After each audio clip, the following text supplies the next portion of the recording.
આ 10 પકાર આપના હૃદયમાં જો સ્થાપના થાય તો એ ઉત્સવ કેવલ કોઈ સ્થાનમાં નહીં પણ તમારા હૃદયમાં એ ઉત્સવ મનાવાશે, તમારા હૃદયનું મહામહોત્સવ બનશે. 10 પ છે એને તમારા હૃદયમાં પાટે પધરાવવાની છે. અને જો એ 10 વસ્તુ તમારા હૃદયમાં પધારી તો તમારું જીવન ઉત્સવ બનશે. સૌથી પહેલું આ 10 પકાર તમારે તમારા જીવનમાં સાચવવાના છે. પહેલો પ, પરિવારનો પ. સુંદર સમાજ જ્યાં સુધી નહીં હોય ત્યાં સુધી પ્રભુ ભક્તિ સ્થિર રૂપે નહીં થઈ શકે. એટલે આજે પાટોત્સવના ઉપલક્ષમાં જ્યારે ચર્ચા કરવા નીકળ્યા છીએ તો 10 પ ની વાત કરીશ. પહેલો પ એટલે પરિવાર. અહીંયા આચાર્ય પીઠ પરથી તમને કહું છું, પરિવારને સાચવજો. 21મી સદીની સૌથી મોટી કોઈ ત્રુટિ રહી હોય, ખામી રહી હોય તો આજે પરિવાર વિખરાવા લાગ્યા છે. હું પ્રભુ ભક્તિની વાત કરીશ, બધી જ વાત કરીશ, પણ આદર્શ સમાજ જ્યાં સુધી નિર્માણ નહીં થાય ત્યાં સુધી પ્રભુ ભક્તિની વાતો કેવલ મુખ સુધી રહી જશે. ઘરમાં ક્લેશ હશે તો માળા ફેરવવાનો આનંદ નથી જવાનો. આપણે કોઈ સુરદાસ, કુંમનદાસ, પદ્મનાભદાસ જેવા નથી કે નરસિંહ મહેતાની જેમ કોઈ પરિવારના સંજોગો આપણા મન ઉપર અસર ન કરતા હોય. અસર કરે છે. અને એટલે કેવલ આધ્યાત્મિકતાની ચરમસીમાની વાતો કરતા મારે આ કથામાં કોઈ એવી કાલ્પનિક વાતો નથી કરવી કે બધું હતું એ પહેલા જ હતું ને હવે તો કઈ રહ્યું નથી ને જે છે ભારતમાં જ છે ને એની બહાર ના. મારે તો એ વાત કરવી છે કે આજે કાલે આપણે અહીં નૈરોબીમાં રહેતા રહેતા આપણા જીવનમાં એ પ્રસન્નતાને કેમ પામી શકીએ, એ પ્રભુના સંપર્કમાં કેમ આવી શકીએ, એ પ્રભુને આપણા ઘરમાં, આપણા જીવનમાં કેમ પધરાવી શકીએ, એની ચર્ચા કરવી છે. તો પહેલો પકાર આ 10 પકારમાંનો એ પરિવાર. બાળકો, સમાન વયના લોકો અને વડીલો, આ ત્રણેય સાથેની ચર્ચા. શું બાળકો તમારા રહ્યા છે? એક વ્યક્તિ આવ્યા અને સંતને કહેવા લાગ્યા કે મારે ભગવાનને વશ કરવા છે. સંતે પૂછ્યું, તું બોસ છું ને, તારી નીચે જે કામ કરે છે જોબ બધા ઓફિસમાં, શું એ બધા તારે વશ છે? ના ના, બધાને મન ફાવે એમ કરે છે. અચ્છા, મારે તો ભગવાનને વશ કરવા છે. અચ્છા, પરિવારમાં તારા બધા લોકો તારે વશ છે? ના ના, એ તો ક્યાં કોઈનું સાંભળે છે, એક દક્ષિણમાં જાય ને એક ઉત્તરમાં જાય છે. અચ્છા, તો તું જે સમાજ સાથે જોડાયેલો છું, તારા ફ્રેન્ડ સાથે, એ બધા તારે વશ કરા? ના ના, એ તો બધા ફ્રી છે કે મારે વશ રહેતા. અચ્છા, તો તું તારે વશ ખરો? ગુરુદેવ સાચું કહું ને, સવારે ઉઠીને કેટલા સારા સંકલ્પો કરું છું, એમાંથી એકે સાંજ સુધી પૂરા નથી થતા. નથી તારા કામ કરનારા લોકો તારે વશ, નથી તારો પરિવાર તારે વશ, નથી તારો સમાજ તારે વશ, નથી તું તારે વશ, અને તારે ભગવાનને વશ કરો છે. પહેલા તું તો તારે વશ થા. સૌથી પહેલો પ્રશ્ન જગાવો પરિવારમાં બાળકોનો. શું બાળકો આપણા રહ્યા? એક વસ્તુ દિલથી કહું, જે લોકો બહુ મોડર્ન થવા ગયા છે ને એમણે પરિવારને ગુમાવ્યા છે. હું તો આખી દુનિયા ફર્યો છું, ગામે ગામ ને ઘરે ઘરે રહ્યો છું. જે લોકો બહુ મોડર્ન થવા ગયા એ લોકો દુખી જ થયા છે. પરિવારને સાચો. તમે એક બિઝનેસમેન તરીકે સફળ થઈ જાઓ, તમે કોઈ એક વ્યક્તિ તરીકે સફળ થઈ જાઓ, પણ ત્યાં સુધીની વાત કહું, મોટા મોટા મહાત્માઓ પણ પોતાના પરિવારને સાચવી શક્યા નથી, ત્યાં આવીને હારી ગયા છે. તમે મોટા મોટા મહાત્માઓના ચરિત્રોને જુઓ તો બધે જ જીત્યા છે, બધા જ સમાજને પ્રેરિત કર્યા છે, પણ પોતાના પરિવારને સાચવી શક્યા નથી. એટલે સૌથી પહેલી વાત, પરિવાર આપણો ક્યાં જઈ રહ્યો છે. તમારો છોકરો મોટો થાય તો શું એને તમારી કંપની ગમે છે? મિત્રો સાથે એ લોકો વાત કરતા હોય ને તમે જઈને સાથે બેસો, એમને ગમે છે કે એનું મોઢું બગડે છે? જે તમારા વગર ઘરની બહાર નતો નીકળતો, આજે એને શોપિંગ કરવા જવું અને તમે સાથે જાઓ તો એને ગમે? શું તમારા બાળકો એવી રાહ જુએ છે કે ક્યારે મમ્મી પપ્પા ઘરની બહાર જાય એટલે શાંતિ? જો આવી પરિસ્થિતિ હોય તો વિચારજો, આપણે આપણા પરિવારને સમય આપી શકીએ છીએ? એના માથે હાથ ફેરવી પૂછી શકીએ છીએ, બેટા કંઈ પણ હોય તો તું મને કહી શકે? એક અણગમો. શું તમને મળવા તમારા મહેમાનો આવે તો તમારા બાળકોને ગમે છે? તમારા ઘરે કોઈ બહારગામથી મહેમાન રહેવા આવે તો એમને ગમે છે? વિચાર કરજો, ચિંતન કરજો. પરિવારો જ્યાં સુધી નહીં આદર્શ બને ત્યાં સુધી આદર્શ સમાજની કલ્પના નહીં થઈ શકે. એટલે આ બધું જ વિચારવાનું છે. બાળકો આપણા રહ્યા છે. બાળકોને શું એવો તમારા પરિવારમાં નિયમ ખરો કે અઠવાડિયામાં એક વાર બધાએ ભેગા મળી એક કારમાં બેસીને હવેલીએ દર્શન કરવા જવાનું? કે તમે જ્યાં માનતા હોય મંદિરે દર્શન કરવા જવાનું? એવો કોઈ નિયમ ખરો? અરે નિયમ ખરા ઘરમાં, એ નિયમ તો ઠીક, કોઈ પણ એવો નિયમ ખરો કે આપણી આ મર્યાદા અને આપણે આ બધું કરવાનું છે, એવો કોઈક નિયમ? અરે એ પ્રશ્ન કરું, શું તમારી અંદર કોઈ એવી વાત ખરી કે જેનું તમારું એક્ઝામ્પલ આપીને તમે કોઈક સારી વાત તમારા બાળકને શીખવાડી શકો? જો બેટા હું આ કરું છું અને આનાથી મને આ અનુભવ થાય છે. કારણ કે દુનિયાનું શ્રેષ્ઠ એક્ઝામ્પલ એ પોતાનું જ હોય છે. તમારા બાળકોને ભાગવત કથા કે રામાયણની કોઈ એક્ઝામ્પલની એને અસર થતી નથી. એટલે એને જેટલી અસર પપ્પા કે મમ્મીના કોઈ સારા એક્ઝામ્પલની થતી હોય. એટલે આપણા જીવનમાં કોઈ એક એવી વાત ખરી કે જેનું એક્ઝામ્પલ આપીને આપણે આપણા બાળકને કહી શકીએ યા ટોકી શકીએ કોઈ વાત માટે કે જો હું મારા જીવનની આ મર્યાદા રાખું છું, તારી ખરી? વિચારજો. આદર્શ પરિવારના નિર્માણ કેમ થશે? તમે તમારા વડીલોનું આદર નહીં રાખતા હો તો શું તમે એવી આશા રાખો છો કે તમારા બાળકો તમારી આદર કરશે? પ્રેમ છે આજે, અભાવ આદરનો છે. એ લોકોને આ દંભ લાગે છે. ઘણી વાર બાળકોની સમજ એમ થાય કે તમને આ મહેમાન ઘરે આવે છે નથી ગમતા તોય હસી હસીને કેમ વાત કરો છો? એને કહી દો ને ચોખ્ખું મોઢાવું. પણ એ લોકો ભૂલી જાય કે ઘરે આવનારો મહેમાન એ ભગવાન છે, એ આપણા સંસ્કારો છે. અને ભલે ન ગમતું હોય છતાંય હસીને વાત કરવી એ આપણા સંસ્કાર છે, એ આપણો દંભ નથી. એ લોકોને આ દંભ લાગે છે કે તમને નથી ગમતું તો સીધું ફ્રેન્ક મોઢા પર કહી દો.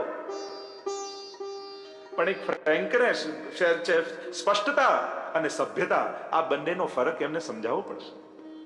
મનમાં જે આવ્યું એ કહી જ દેવું એ શ્રેષ્ઠ વાત નથી આપણી સંસ્કૃતિ પ્રમાણે.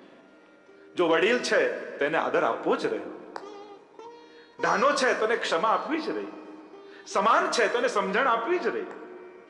જે મનમાં આવ્યું એ કહી જ દેવું એ આપણી સંસ્કૃતિ નથી. એને જો તમે સ્પષ્ટતાવાદી સમજતા હો તો એ બરાબર નથી. આપણા સંસ્કારો એમ કહે છે તમને ન ગમતું હોય છતાંય વડીલ છે તેને આદર આપવા જ. આ આપણી વાત છે. તો પરિવારો આદર્શ રહ્યા. તમે સંપત્તિ મૂકીને જશો પણ જો સંસ્કાર નહીં આપ્યા તો તમારી મૂકેલી સંપત્તિ જ તમારા બાળકોના નાશનું કારણ બની જશે. જો સંસ્કાર ના આપ્યા, સંસ્કારને પકડવા જ પડે.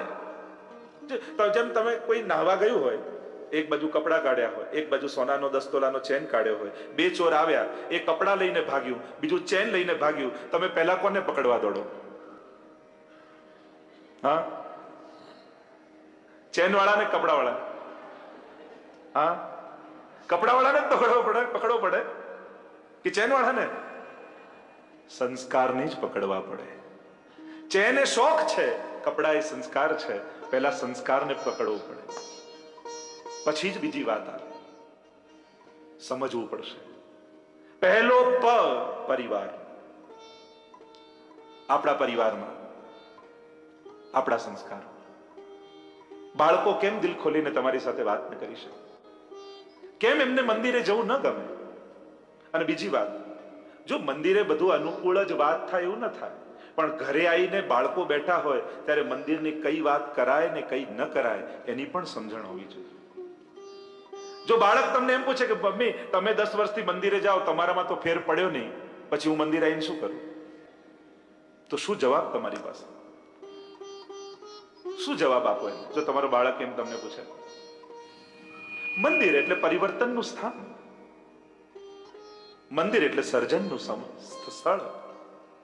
સદગુણોનો જ્યાં વિકાસ થતો હોય એનું નામ મંદિર. પહેલો પ પરિવારનો છે. બાળકોની વાત, ઘરમાં રહેલા વડીલોની વાત.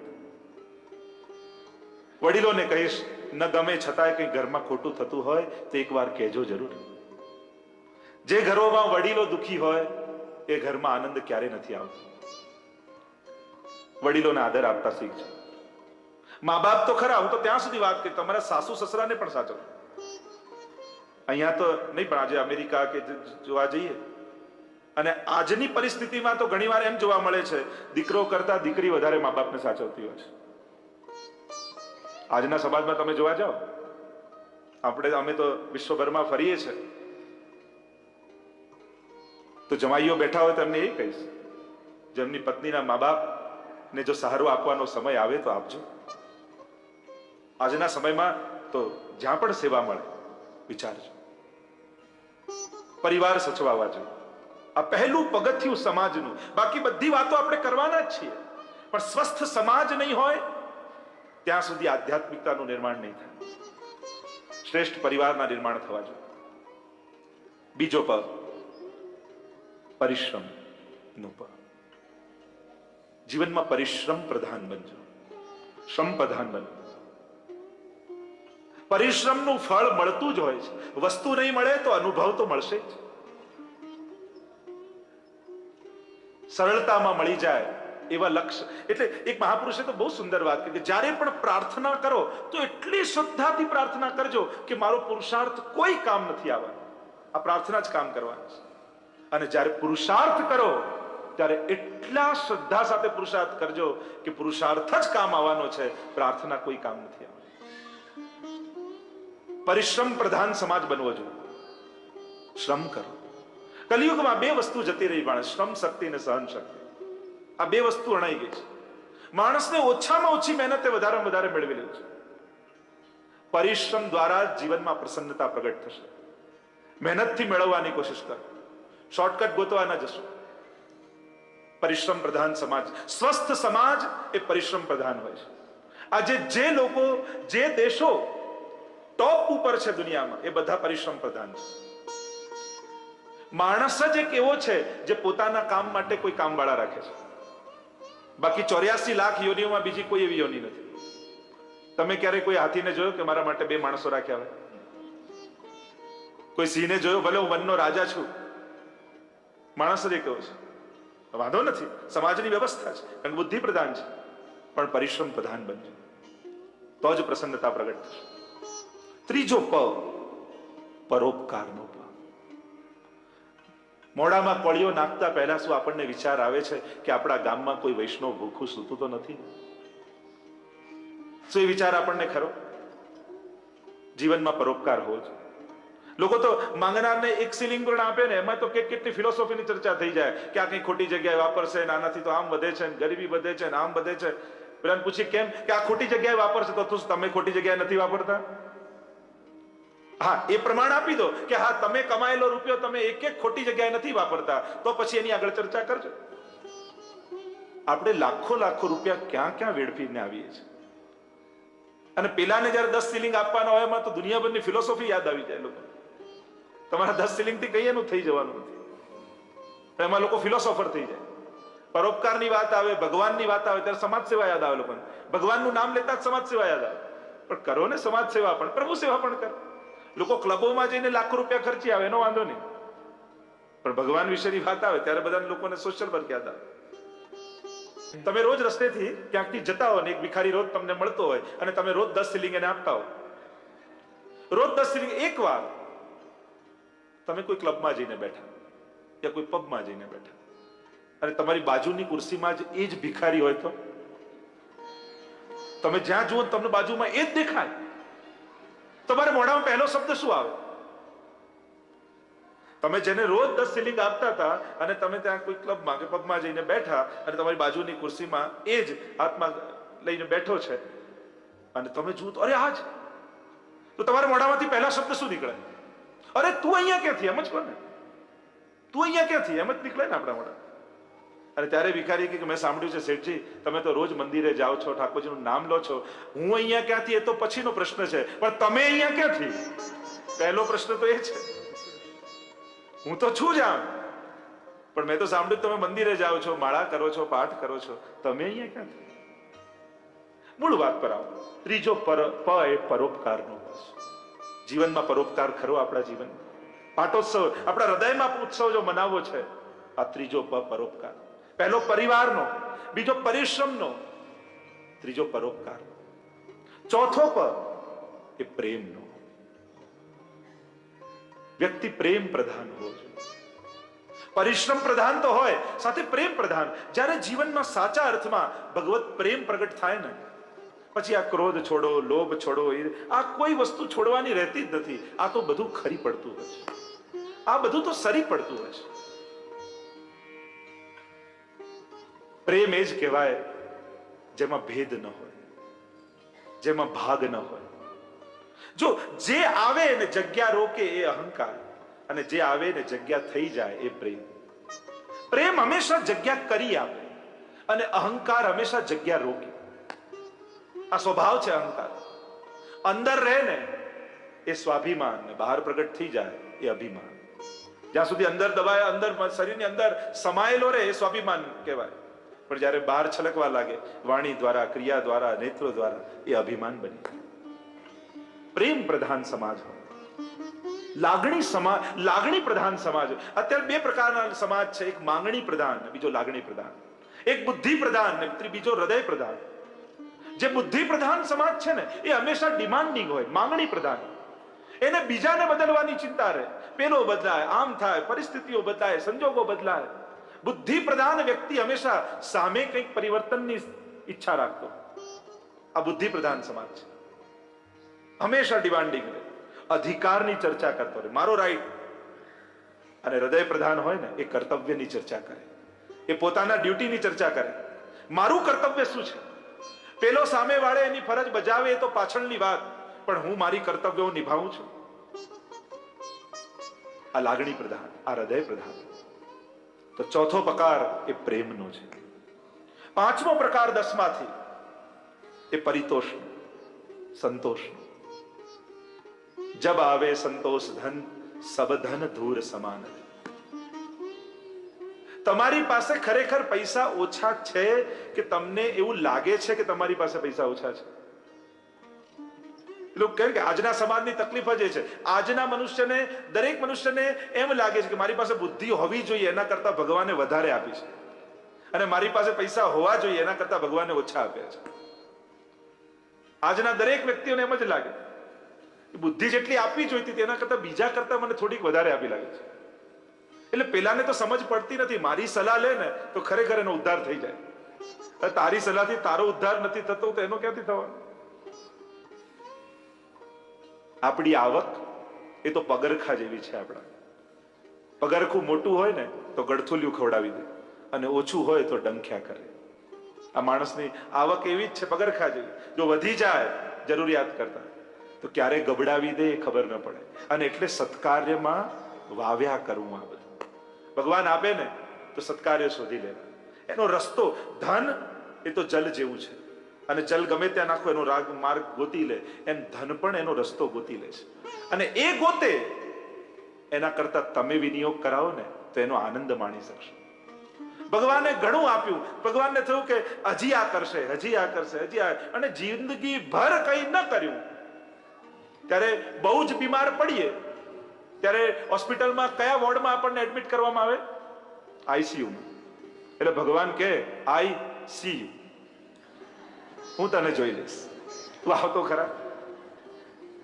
એટલે પ્રભુ પછી ત્યાં જઈને મળે. ભગવાન આપે ને તો સદમાર્ગ ગોતી લે છે. જ્યાં જે પણ સામર્થ્યથી, એમ નથી, ક્યારેક કમ્પેર નહીં કરવું. જેની જેટલી શક્તિ હોય, જ્યાં પણ સદ પ્રવૃત્તિઓ થતી હોય ત્યાં એને વેવડાવજો. એક નહેર એ બાજુ પણ કાઢજો. આજે આખી આપણી કથાના આટલા 11 મનોરથીઓ થયા. લક્ષ્ય એક જ કે આ સદભાવનાનો સંદેશ સમગ્ર સમાજ તરફ જાય. તો પાંચમો પ્રકાર એ પરિતોષ, સંતોષ છે. એક બોર્ડર નક્કી કરો, આટલું થાય પછી તો હું ભગવાન તરફ યા સમાજ તરફ ખર્ચીશ. નક્કી તો કર. સતત અભાવમાં જ જીવવાનું. સંતોષ માણસને ક્યારે આવે? પેલું કહેતા ને કે એક રાજા હતો ને રોજ એને ત્યાં એક માલિશ વાળો આવે, અને માલિશ વાળો આવે એટલે રાજા રોજ એક સોનામોર આપે, સામે જેનું ઝૂંપડું મહેલ નહીં, એટલે સોનામોર મળે એટલે બધા મિત્રોને બોલાવે, ચિત પરિચિતને બોલાવે અને મોટી ઉજાણી કરે રાતના અને ખૂબ આનંદ કરે, નાચે ગાય.